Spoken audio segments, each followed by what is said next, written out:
this morning we welcome a very special guest, the Reverend George Penk, the man behind the Bible Boost, to have a corridor around the book of James. Well, good morning, George. Thank you for joining us today.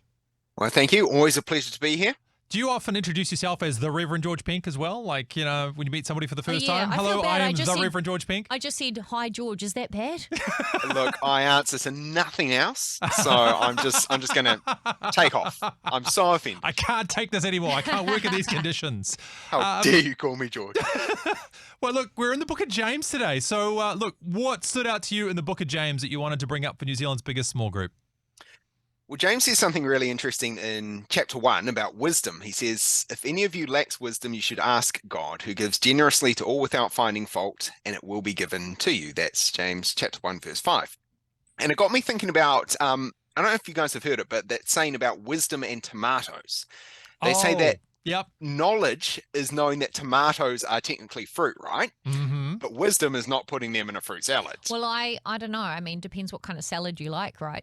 Well, I'm just being silly here. No, I understand what you're saying. Yeah. So the difference between knowledge and wisdom. So what would you like to share with us around that? Well, I think knowledge is really important. I think that's, a good thing to aim for in our lives. But actually, wisdom is something else. And true wisdom is a lot more than just leaving tomatoes out of a fruit salad. If we think about what wisdom is and where we find it, some other parts of the Bible are quite helpful in that regard. Psalm 111 says, the fear of the Lord is the beginning of wisdom. So I think that means that wisdom comes from our relationship with God. And he promises wisdom to all who seek it. So wisdom is something which is actually available for us. And therefore, I think it's something we should be praying for. So then, if we go back quick question then for you. If wisdom is something that God promises us, how come it seems so rare? Well, honestly, maybe we don't pray for it enough.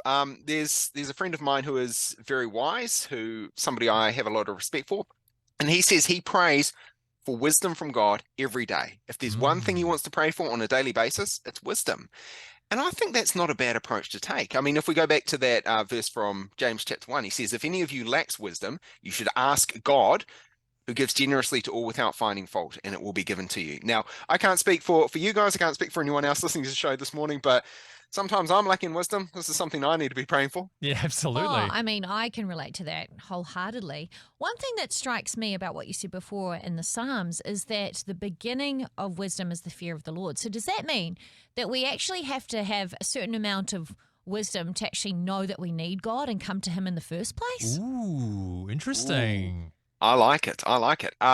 What it got me thinking is about the story of Solomon.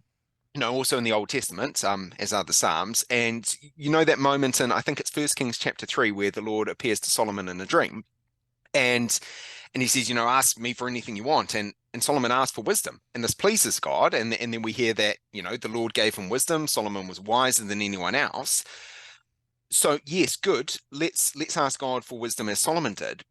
But actually something else we know from the life of Solomon is that wisdom only helps us if we use it. Like we've actually got to put it into practice, because if you read on in Solomon's story, he did some pretty bad stuff. Like all of his wisdom didn't stop Solomon from playing the fool, basically. And so I think that, yes, we can ask God for wisdom. We can acknowledge that he is the source of wisdom. Yes, good. Let's do all that stuff. Let's pray for wisdom on a daily basis. But actually we've got to live it out. So maybe let's ask God for wisdom, and also for help to actually use it. Yeah, that's such an interesting comment too. And the fact that I guess ultimately we're all human beings, right? And we all fall short of God's glorious standard. And there needs to be a certain element of humility, knowing that even if God gives us wisdom, we are still not going to be wise like God. And we have to remember our ignorance in the face of God's majesty, right?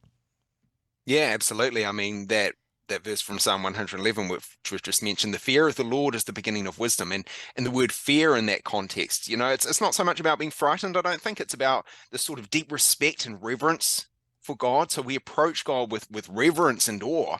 We approach God from a position of, and a posture of respect, I guess. And we say, actually, God, you're the source of wisdom. I am not. I need your help in this regard. You know what actually strikes me too in this is that there are other verses that talk about how wisdom is found in a multitude of wise counsel. So like having other people around us. And I think one of the things that could have happened with Solomon is that, he was regarded as this wise guy, but he's the king. Who's going to tell the king what to do? And then for all of his wisdom, he wasn't able to see the areas where maybe there were some weaknesses in his own armor, and surrounding himself with wise people as opposed to just being the wise guy who has all the answers is maybe a part of this as well. Yeah, I think that's a very good point. That's not a part of the Solomon story I can relate to. There are no shortage of people in my life who are happy to tell me what to do. Got plenty of counsel around. Brilliant. Well, look, I think this is a great starting point for our discussion this morning. So first up, thanks very much for joining us, George, to share that thought with us today. Thanks, heaps, guys. Have a good one. Amazing. I hope you enjoyed that as much as we did. Yeah, don't forget to like and subscribe and turn your notifications on so you don't miss the next video. We'll see you in the next one.